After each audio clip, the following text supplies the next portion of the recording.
السلام علیکم سامعین، بسم اللہ الرحمن الرحیم۔ کاشان بصیرت کے یوٹیوب چینل پر ہم جس کتاب کا مطالعہ کر رہے ہیں اس کا نام ہے نفس المحموم، جس کے 108 صفحات ہم پڑھ چکے ہیں، اور آج ہم صفحہ نمبر 109 پہ 9ویں فصل کو پڑھیں گے، جس کی ہیڈنگ ہے شہادت حضرت میثم بن یحییٰ تمار۔ آئیے پڑھتے ہیں۔ بسم اللہ الرحمن الرحیم۔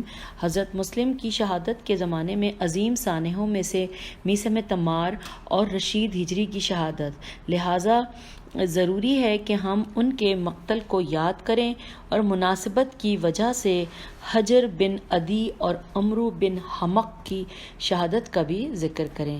میثم بن یحییٰ تمار کا ذکر۔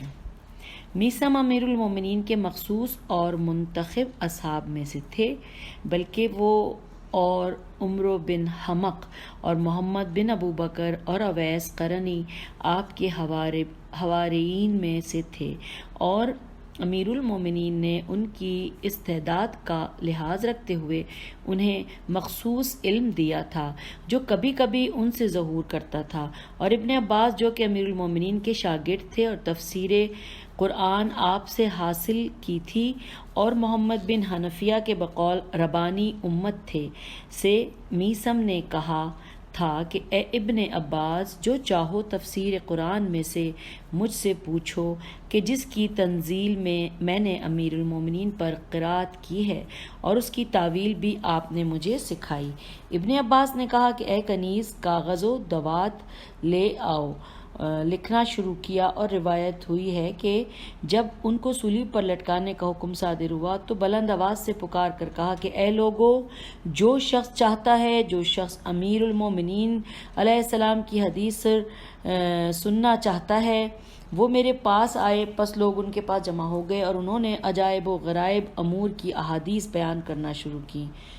چنانچہ عبادت و زہد کی بنا پر ان کے بدن کا چمڑا خشک ہو گیا تھا، اور کتاب غارات تالیف ابراہیم ثقفی سے منقول ہے کہ امیر المومنین علیہ السلام نے انہیں بہت سے علم اور پنہا اسرار و وصیت میں سے آگاہ کیا تھا، اور کبھی کبھی وہ ان علوم میں سے بعض مقیم لوگوں سے بیان کرتے تھے، اور اہل کوفہ کا ایک گروہ شک میں پڑ جاتا تھا اور حضرت علی علیہ السلام کی طرف اس سلسلے میں جھوٹ بولنے اور وہم کرنے اور کذب و دھوکہ دینے کی نسبت دیتے تھے، یہاں تک کہ ایک دن جناب نے اپنے اصحاب علیہ السلام میں سے بہت سے لوگوں کی موجودگی میں کہ جن میں سے بعض شک کرنے والے اور بعض مخلص تھے، آپ نے فرمایا اے میثم، تجھے میرے بعد دستگیر کریں گے اور تجھے سولی پر لٹکایا جائے گا، اور جب دوسرا دن ہوگا تو تیرے منہ اور ناک سے خون جاری ہوگا یہاں تک کہ وہ تیری ریش کو خضاب کرے گا، اور جب تیسرا دن ہوگا تو ایک حربہ تیرے بدن میں چبھوئیں گے کہ جس سے تمہاری موت واقع ہوگی، لہٰذا اس کے انتظار میں وہ جہاں تجھے سولی پیج نمبر 110 سولی پر لٹکایا جائے گا، وہ عمر بن حریث کے گھر کے دروازے والی جگہ ہے، اور تو ان 10 افراد میں سے ایک ہے جنہیں سولی پر لٹکایا جائے گا، اور تیری سولی کی لکڑی ان سے زیادہ چھوٹی اور زمین کے زیادہ قریب ہوگی، اور میں تجھے کھجور کا وہ درخت کہ جس پر تجھے سولی دیں گے تجھے دکھاؤں گا۔ پھر 2 دن کے بعد آپ نے اسے دکھایا، اور میثم ہمیشہ اس درخت کے نزدیک آتے، وہاں نماز پڑھتے اور کہتے کہ کس قدر مبارک اور خوش بخت کھجور کا تنا ہے کہ میں تیرے لیے پیدا ہوا ہوں اور تو میرے لیے اگا ہے۔ امیر المومنین علیہ السلام کی شہادت کے بعد ہمیشہ اس کھجور کے درخت کو دیکھنے آتے، یہاں تک کہ اسے کاٹا گیا تو وہ اس کے تنے کی دیکھ بھال کرتے اور اس کے پاس آتے جاتے اور اسے دیکھتے، اور کبھی کبھی عمرو بن حریث سے ملاقات کرتے اور کہتے کہ میں تمہارا ہمسایہ ہونے والا ہوں، ہمسائیگی کے حق کو اچھا نبھانا، اور عمرو نہیں جانتا کہ کیا کہتے ہیں، لہٰذا پوچھتا کہ ابن مسعود کا گھر خریدو گے یا ابن حکیم کا گھر، اور کتاب الفضا ایک منٹ کہاں کتاب الفضائل سے منقول ہے، کہتے ہیں کہ امیر المؤمنین کوفے کی جامع مسجد سے نکلتے اور میسم تمار کے پاس آ بیٹھتے اور ان سے گفتگو فرماتے اور کہتے ہیں کہ ایک دن آپ نے ان سے کہا کہ اے میسم تجھے میں ایک خوشخبری نہ دوں؟ عرض کیا کس چیز کی ہے امیر المومنین؟ فرمایا سولی پر لٹکایا تو جائے گا۔ عرض کیا مولا اس وقت میں فطرت اسلام پر ہوں گا؟ فرمایا ہاں۔ اور عقیقی سے روایت ہے کہ ابو جعفر انہیں بہت زیادہ دوست رکھتے تھے اور میسم خوشحالی میں شاکر اور بلاد تنگی میں صابر تھے۔ منہاج المقال میں شیخ کشی سے ان کے اسناد کے ساتھ فضیل بن زبیر سے منقول ہے کہ میسم گھوڑے پر سوار ہو کر گزر رہے تھے کہ حبیب ابن مظاہر اسدی کو بنی اسد کی ایک مجلس کے قریب دیکھا اور آپس میں باتیں کرنے لگے اور ان کے گھوڑوں کی گردنیں ایک دوسرے سے مل گئی تھیں۔ حبیب نے کہا میں ایک بوڑھے کو دیکھ رہا ہوں کہ جس کے سر کے بال جھڑ گئے ہیں اور اس کا پیٹ بڑا ہے اور دار الرزق کے قریب خربوزے بیچتا ہے۔ اسے پیغمبر کے اہل بیت کی محبت میں سولی پر لٹکایا جائے گا اور سولی کے اوپر ہی اس کے شکم کو چاک کر دیں گے۔ میسم نے کہا میں بھی ایک سرخ چہرے والے مرد کو پہچانتا ہوں کہ جس کی زلفیں ہیں اور وہ اپنے رسول کے نواسے کی مدد و نصرت کے لیے جائے گا اور قتل کیا جائے گا اور اس کا سر کوفے میں پھرائیں گے۔ یہ کہہ کر ایک دوسرے سے جدا ہو گئے۔ اہل مجلس نے کہا کہ ہم نے ان دونوں سے زیادہ جھوٹ بولنے والے نہیں دیکھے۔ ابھی اہل مجلس پراگندہ نہیں ہوئے تھے کہ رشید ہجری ان دونوں کی تلاش میں آئے اور اہل مجلس نے ان کا حال پوچھا تو انہوں نے کہا کہ ایک دوسرے سے جدا ہو گئے ہیں اور ہم نے سنا ہے کہ وہ ایک دوسرے سے ایسی باتیں کر رہے تھے۔ سامعین پیج نمبر 111 یعنی 111 پہ ہم پہنچ گئے ہیں۔ رشید نے کہا خدا رحمت کرے میسم پر، یہ کہنا وہ بھول گیا کہ 100 درہم کا انعام اس کو جوان کا سر لائے گا، اس سے زیادہ دیا جائے گا، اس کے بعد سر کو کوفے میں پھرائیں گے۔ لوگوں نے کہا یہ ان سب سے زیادہ جھوٹا ہے، اور پھر انہی لوگوں نے کہا کہ زیادہ دن نہ گزرے کہ ہم نے میسم کو عمرو بن حریث کے گھر کے دروازے کے پاس سولی پر لٹکے ہوئے دیکھا اور حبیب بن مظاہر کا سر لے کر آئے کہ جو حسین علیہ السلام کے ہمراہ شہید ہوئے تھے، اور جو کچھ ان حضرات نے کہا تھا وہ سب ہم نے دیکھا۔ میسم سے روایت ہے کہ امیر المومنین نے مجھے بلایا اور فرمایا کہ کیا حال ہوگا تمہارا اس وقت اے میسم کہ جب وہ شخص کہ جس کا باپ نہیں کہ جسے بنو امیہ نے اپنے ساتھ ملحق کر دیا یعنی عبید اللہ بن زیاد تجھے بلائے گا کہ مجھ سے بیزاری اختیار کر لو، تو میں نے عرض کیا اے امیر المومنین میں آپ سے کبھی بھی بیزاری حاصل نہیں کروں گا۔ تو آپ نے فرمایا تو اس وقت تجھے قتل کر دے گا اور تجھے سولی پر لٹکائے گا۔ تو میں نے عرض کیا میں صبر کروں گا کہ یہ چیز راہ خدا میں زیادہ نہیں ہے۔ فرمایا اے میسم تو میرے ساتھ ہوگے میرے درجے میں۔ اور صالح بن میسم سے روایت ہوئی ہے کہ وہ کہتا ہے کہ ابو خالد تمار نے مجھے خبر دی اور کہا کہ میں میسم کے ساتھ تھا، دریائے فرات میں جمعے کے دن کی آندھی چلنے لگی اور میسم ایک خوبصورت اور اچھی کشتی میں بیٹھے ہوئے تھے۔ اس سے باہر آئے اور آندھی کی طرف دیکھا اور کہا کہ کشتی کو محکم رسی سے باندھ دو کیونکہ سخت آندھی آئے گی، اور اس وقت معاویہ مر گیا ہے۔ جب دوسرا جمعہ آیا تو شام سے ڈاکیہ آیا، میں نے اسے دیکھا اور کہا اے بندہ خدا کیا خبر ہے؟ اس نے کہا لوگ اچھے ہیں، امیر المنافقین مر گئے ہیں اور لوگوں نے یزید کی بیعت کر لی۔ میں نے کہا کس دن وفات ہوئی؟ اس نے کہا جمعے کے دن۔ شیخ شہید محمد بن مکی نے میسم رضی اللہ عنہ سے روایت کی ہے کہ وہ کہتے ہیں کہ ایک رات امیر المومنین مجھے کوفے سے نکال کر صحرا کی طرف لے گئے، یہاں تک کہ مسجد جعفی تک پہنچے، قبلے کی طرف رخ کیا اور 4 رکعت نماز پڑھی۔ جب نماز سلام کہا اور خدا کی تسبیح کی تو ہاتھ پھیلا دیے اور کہا خدایا کس طرح میں تجھے پکاروں کہ میں تجھے پہچانتا ہوں اور تیری محبت میرے دل میں ہے۔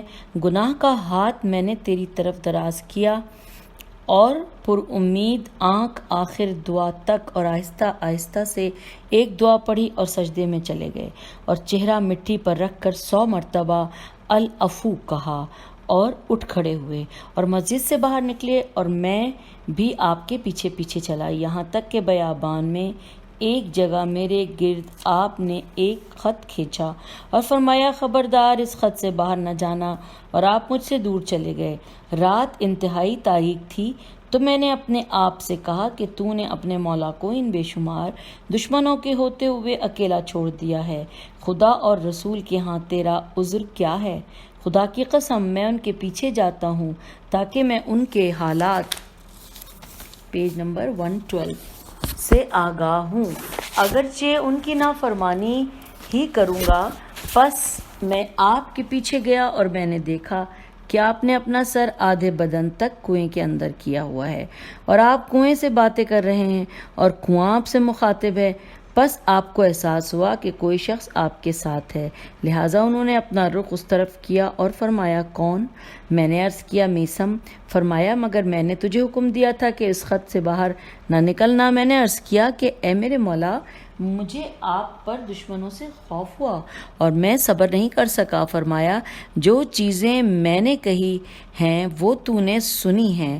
میں نے عرض کیا کہ نہیں اے میرے مولا۔ فرمایا یہ عربی ہے، اس کے آگے اب میں پڑھتی ہوں۔ اب فرمایا اور سینے سے کچھ حاجتیں ہیں کہ جب سینہ ان کی وجہ سے تنگ ہوتا ہے تو میں ہتھیلی سے زمین کو کریدتا ہوں، پس جو کچھ زمین اگاتی ہے تو وہی انگوری میرا بیج ہوتا ہے۔ شیخ مفید ارشاد میں لکھتے ہیں کہ میثم تمار بنی اسد کی ایک عورت کے غلام تھے، امیر المومنین نے انہیں خرید اور آزاد کر دیا اور ان سے کہا کہ تیرا کیا نام ہے؟ عرض کیا کہ سالم۔ فرمایا پیغمبر نے مجھے خبر دی کہ جو نام تمہارے باپ نے عجم میں تمہارا رکھا وہ میثم تھا۔ تو انہوں نے عرض کیا کہ رسول خدا صلی اللہ علیہ وآلہ وسلم اور امیر المومنین علیہ السلام نے سچ فرمایا ہے۔ آپ نے فرمایا پھر اسی نام کی طرف پلٹ جاؤ کہ جس نام کے ساتھ رسول خدا نے تمہیں یاد کیا ہے، اور سالم کو چھوڑ دو۔ پس میثم اسی نام کی طرف پلٹ گئے اور ابو سالم کنیت رکھ لی۔ ایک دن حضرت علی علیہ السلام نے ان سے کہا کہ میرے بعد تجھے گرفتار کریں گے اور سولی پر لٹکائیں گے اور ایک حربہ تیرے بدن میں چبھائیں گے، اور جب تیسرا دن ہوگا تو تیرے ناک کے دونوں سوراخوں اور منہ سے خون جاری ہوگا اور اس سے تیری داڑھی رنگین ہوگی۔ پس اس خضاب کے منتظر رہو اور تجھے عمرو بن حریث کے گھر کے دروازے پر سولی لٹکائیں گے، اور تم 10 افراد ہوگے اور تیری سولی سب سے چھوٹی ہوگی اور تو زمین کے زیادہ قریب ہوگا۔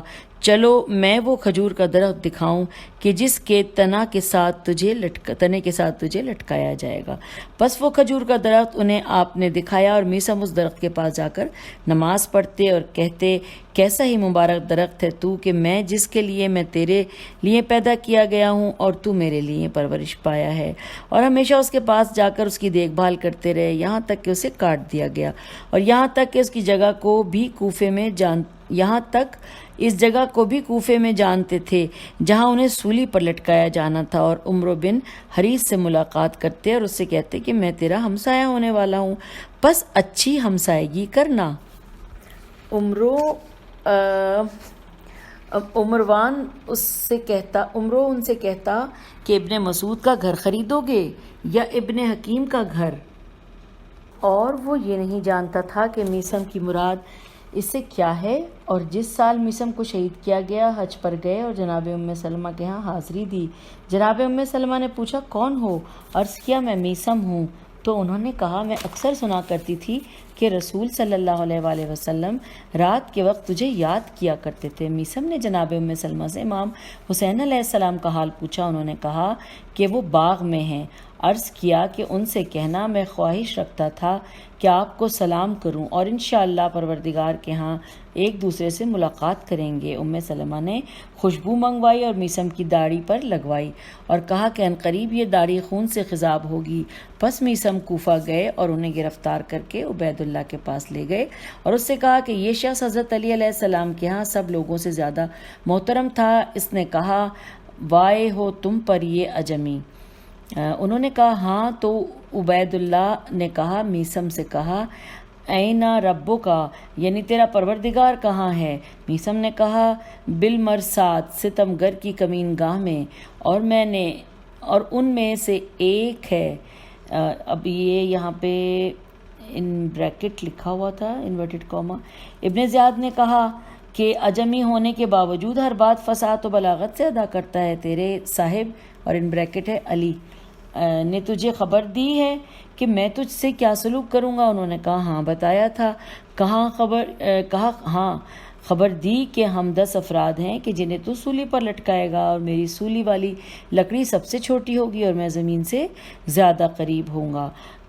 اس نے کہا کہ البتہ میں مخالفت کروں گا۔ تو میثم نے کہا تو کس طرح مخالفت کر سکتا ہے؟ خدا کی قسم جناب نے پیغمبر سے، انہوں نے جبرائیل سے اور انہوں نے خدا تعالیٰ سے سن کر خبر دی، تو ان کی کس طرح مخالفت کرے گا؟ اور جس جگہ میں کوفے میں سولی پر لٹکایا جاؤں گا اسے بھی میں جانتا ہوں، اور میں پہلا شخص ہوں گا کہ اسلام میں جس کے منہ میں لگام ڈالیں گے۔ پس میثم کو زندان میں لے گئے اور مختار بن ابو عبیدہ ثقفی بھی ان کے ساتھ تھے۔ تو میثم نے ان سے کہا تم اس شخص کے چنگل سے نکل جاؤ گے اور امام حسین علیہ السلام کے خون کا بدلہ لینے کے لیے قیام کرو گے، اور ہمیں قتل کرنے والوں کو تم قتل کرو گے۔ اور جب عبید اللہ نے میثم کو بلایا تاکہ انہیں سولی پر لٹکائے تو وہ زندان سے باہر آئے تو ایک شخص نے ان کا آمنا سامنا ہوا۔ تو اس نے کہا کہ کیا ضرورت پڑی ہے اس قسم کے رنج و تکالیف کو جھیلنے کی؟ میثم اس بات سے مسکرائے اور کہا کہ جب اس کھجور کے درخت کی طرف اشارہ کر رہے تھے، میں اس کے لیے پیدا کیا گیا ہوں اور اس کی پرورش میرے لیے ہوئی ہے۔ جب انہیں سولی پر لٹکایا گیا تو لوگ ان کے پاس عمرو بن حریث کے گھر کے دروازے پر جمع ہو گئے تھے۔ تو عمرو نے کہا خدا کی قسم یہ شخص کہتا تھا کہ میں تمہارا ہمسایہ ہونے والا ہوں۔ جب سولی کھڑی کی گئی تو اس نے اپنی کنیز کو حکم دیا، تو اس نے سولی کے نیچے جھاڑو دیا اور پانی کا چھڑکاؤ کیا اور دھونی دی، اور میثم نے سولی کے اوپر بنی ہاشم کے فضائل بیان کرنے شروع کر دیے۔ ابن زیاد کو خبر دی گئی کہ اس غلام نے تمہیں رسوا و ذلیل کر دیا ہے۔ عبید اللہ نے کہا کہ اس کے منہ میں لگام دی جائے، تو وہ اسلام میں پہلے شخص تھے جن کے منہ میں لگام چڑھائی گئی، اور میثم کی شہادت امام حسین علیہ السلام کے عراق کی طرف آنے سے 10 دن پہلے ہوئی۔ جب تیسرا دن ہوا تو ان کے بدن میں چھرا یا نیزہ گھونپا گیا۔ پیج نمبر 114 پہ ہم آ گئے ہیں۔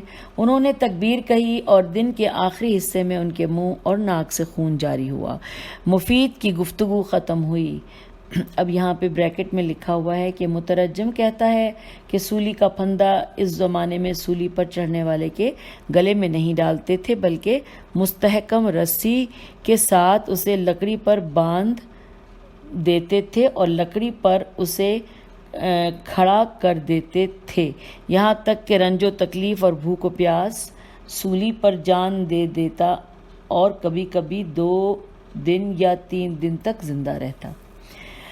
آئیے آگے پڑھتے ہیں۔ اور روایت میں ہے کہ کھجوریں بیچنے والوں میں سے 7 افراد نے اجتماع کیا اور وعدہ کیا کہ میثم کی لاش وہاں سے لے جا کر دفن کر دیں۔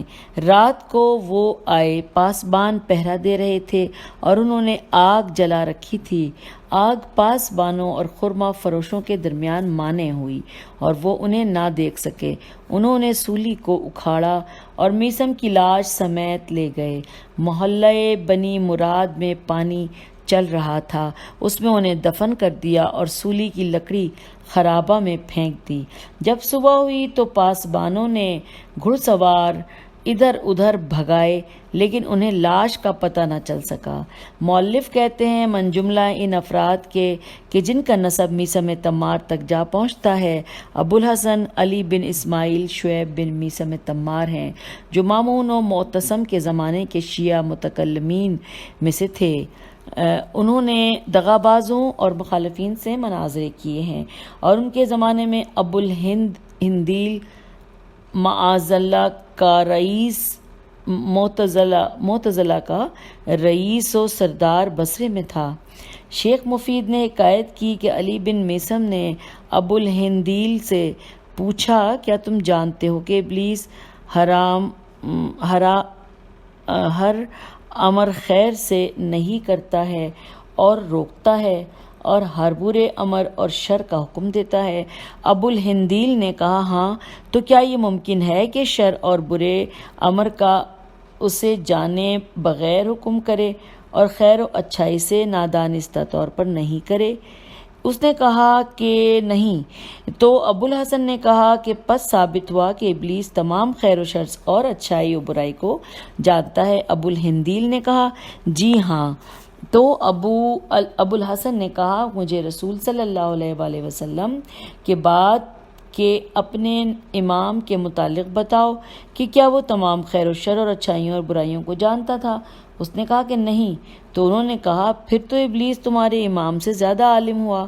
ابو الہندیل مبہوت ہو کر لاجواب ہو گیا۔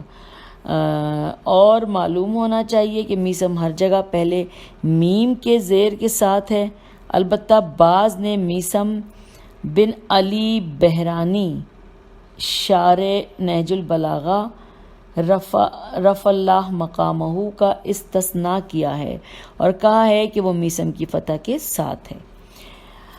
سامعین 114 پیج ہم نے پڑھ لیا اور 115 پیج اب ہم پڑھیں گے جس میں شہادت رشید ہجری کے بارے میں ذکر ہے۔ آئیے پڑھتے ہیں۔ رشید را کے پیش کے ساتھ تصغیر کا صیغہ ہے اور ہجری منسوب ہے ہجر یعنی ہے اور جیم کی زبر کے ساتھ کی طرف، جو کہ بحرین کا ایک بہت بڑا شہر ہے۔ اس تمام علاقے کو ہجر کہتے ہیں اور امیر المومنین نے اس کا نام رشید بلّہ یا رکھا اور انہیں علم بلایا و منایا یعنی بریکٹ میں مصائب و علام و اموات کی تعلیم دی اور کہا کرتے تھے کہ فلاں کی موت اس طرح ہوگی اور فلاں شخص اس طرح قتل ہوگا، اور وہی ہوتا جو وہ کہتے۔ میثم کے حالات میں گزر چکا ہے کہ انہوں نے حبیب ابن مظاہر کی شہادت کی خبر دی اور وحید بہبانی کے تعلیقہ میں سے مجھے اس طرح یاد آتا ہے کہ کف امی کاف فے عین میم چھوٹی ہے، کف امی نے انہیں ائمہ علیہم السلام کے دربانوں میں شمار کیا ہے، اور کتاب اختصاص الف خ ت صاد الف صاد سے روایت ہوئی ہے کہ جب زیاد عبید اللہ کا باپ رشید ہجری کی جستجو اور تلاش میں تھا تو وہ چھپ گئے۔ ایک دن رشید ابوارہ کے پاس آئے، وہ اپنے مکان کے دروازے پر اپنے دوستوں کے ایک گروہ کے ساتھ بیٹھا تھا، تو رشید اس کے گھر میں چلے گئے اور ابوارہ کے بہت ڈرا اور اٹھ کر ان کے پیچھے گھر میں گیا اور کہا وائے ہو تم پر، تو نے مجھے قتل کر دیا ہے اور میرے بچوں کو یتیم کیا ہے اور انہیں ہلاک و برباد کیا ہے۔ رشید نے کہا کہ کیا ہوا؟ تو اس نے کہا کہ یہ لوگ تجھے تلاش کر رہے ہیں اور تو آ کر میرے گھر میں چھپ گیا ہے، اور جو لوگ میرے پاس تھے انہوں نے تجھے دیکھا ہے۔ اور وہ کہنے لگے کہ مجھے کسی نے نہیں دیکھا۔ اس نے کہا تم مجھ سے استہزاد بھی کرتے ہو، اور انہیں پکڑ کر ان کے ہاتھ باندھ دیے اور گھر میں بند کر کے دروازہ بند کر لیا، اور اپنے دوستوں کے پاس گئے اور کہا کہ مجھے یوں نظر آیا کہ ابھی کوئی بوڑھا شخص میرے گھر کے اندر داخل ہوا ہے۔ انہوں نے کہا ہم نے تو کسی کو نہیں دیکھا۔ اس نے اپنے سوال کا تکرار کیا، سب نے کہا ہم نے نہیں دیکھا۔ تو وہ خاموش ہو گیا۔ پھر اسے خوف ہوا کہ کہیں دوسرے لوگوں نے دیکھا ہو۔ زیاد کے دربار میں گیا کہ تجسس کرے اور دیکھے کہ رشید کی بات کرتے ہیں، اور اگر وہ آگاہ ہوں کہ وہ میرے گھر میں گیا ہے تو اسے ان کے سپرد کر دوں۔ پس اس نے زیاد کو سلام کیا اور اس کے پاس بیٹھ گیا، اور آہستہ آہستہ آپس میں باتیں کر رہے تھے کہ اس دوران اس نے رشید کو دیکھا کہ ایک خچر پر سوار ہو کر زیاد کے دربار کی طرف آ رہے ہیں۔ جو ہی اس کی نگاہ ان پر پڑی تو اس کی حالت غیر ہو گئی اور پریشان ہو گیا، اور اسے ہلاکت کا یقین ہو گیا۔ پس رشید خچر سے اترے اور زیاد کو سلام کیا۔ Page number 116۔ زیاد اٹھ کھڑا ہوا اور اس نے معانقہ کیا اور اس کی پیشانی پر بوسہ دیا اور پوچھنے لگا کہ کس طرح آنا ہوا ہے، گھر والوں کا کیا حال ہے اور راستے میں کیا گزری، اور رشید نے اس کی داڑھی پکڑ لی اور تھوڑی دیر وہاں ٹھہر کر اٹھے اور واپس چلے گئے۔ ابوارا کے ایک منٹ اس کو دوبارہ پڑھتے ہیں سامعین۔ ابوارا کے، یہ نام پورا ایک ہی ہے۔ ابوارا کے نے زیاد سے کہا کہ یہ بوڑھا کون تھا؟ تو اس نے کہا ہمارے بھائیوں میں شام کا رہنے والا ہے جو ہمیں ملنے آیا تھا۔ پس ابوارا کے اٹھ کھڑا ہوا اور اپنے گھر میں آیا تو رشید کو گھر میں اسی حالت میں دیکھا کہ جس میں انہیں چھوڑ گیا تھا۔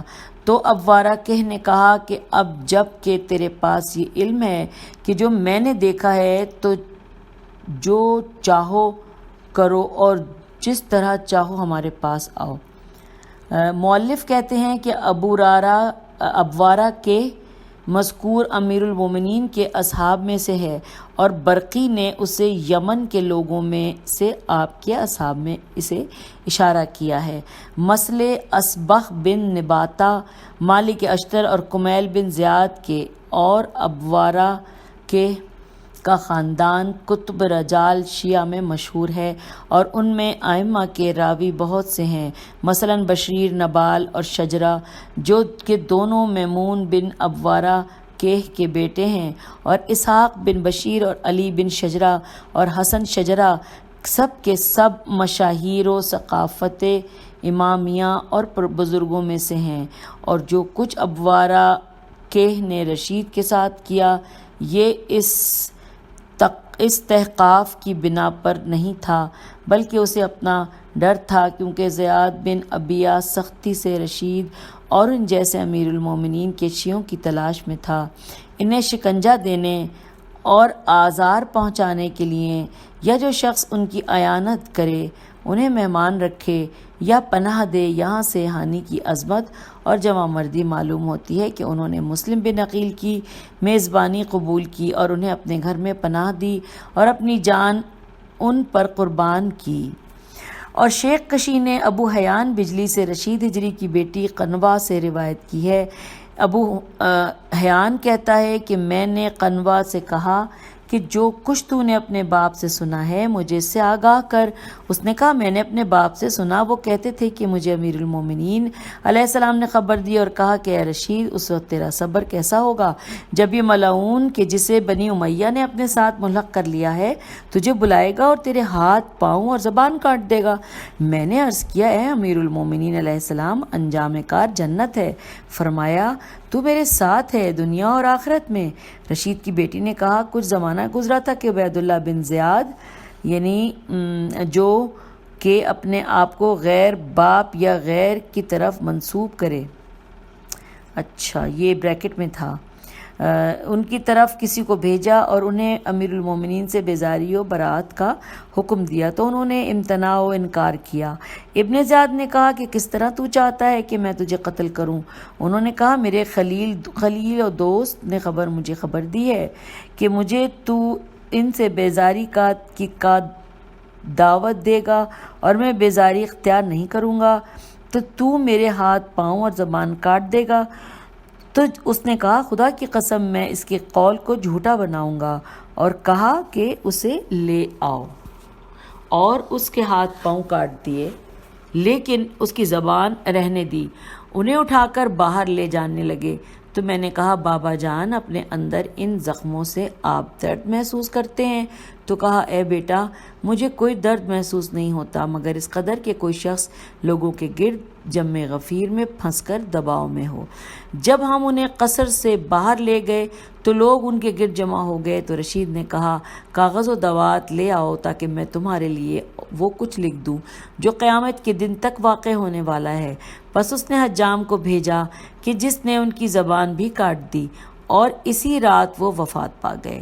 اور فضیل بن زبیر سے روایت ہے کہ ایک دن امیر المومنین اپنے اصحاب کے ساتھ برنی یعنی کھجوروں کی ایک عمدہ قسم ہے بستان کی طرف گئے اور کھجور کے ایک تنے کے نیچے بیٹھ گئے اور آپ کے حکم سے اس کی کھجوریں چنی گئیں تو وہ تازہ اور تر کھجوریں تھیں اور وہ لے کر ان حضرات کے پاس رکھیں۔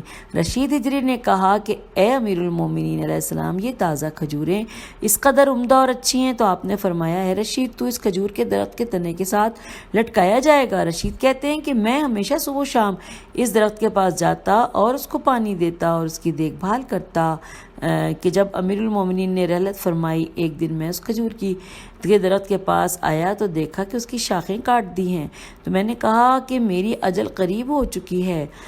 بس ایک دن میں آیا تو عریف یعنی محلہ کا نقیب میرے پاس آ کر کہنے لگا کہ امیر کی دعوت قبول کر۔ امیر کے پاس میں گیا اور قصر العمارہ میں داخل ہوا۔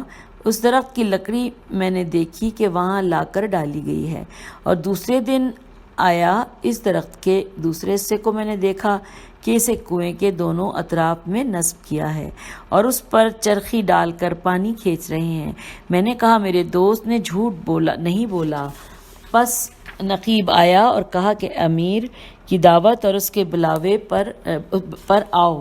میں آیا اور قصر میں داخل ہوا اور اس لکڑی کو دیکھا کہ پڑی ہے اور کنویں پر چرخی کے پائے کو میں نے وہاں دیکھا۔ پس میں اس کے قریب گیا اور اس پر پاؤں مارا اور کہا تو میرے لیے پرورش کی گئی اور میرے لیے اگی ہے۔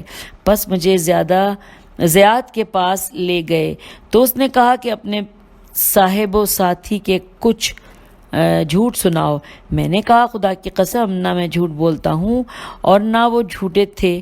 مجھے جناب نے خبر دی تھی کہ تو میرے ہاتھ پاؤں اور زبان کاٹے گا تو وہ لعین کہنے لگا کہ خدا کی قسم میں اس کی بات کو جھوٹا کر دیتا ہوں۔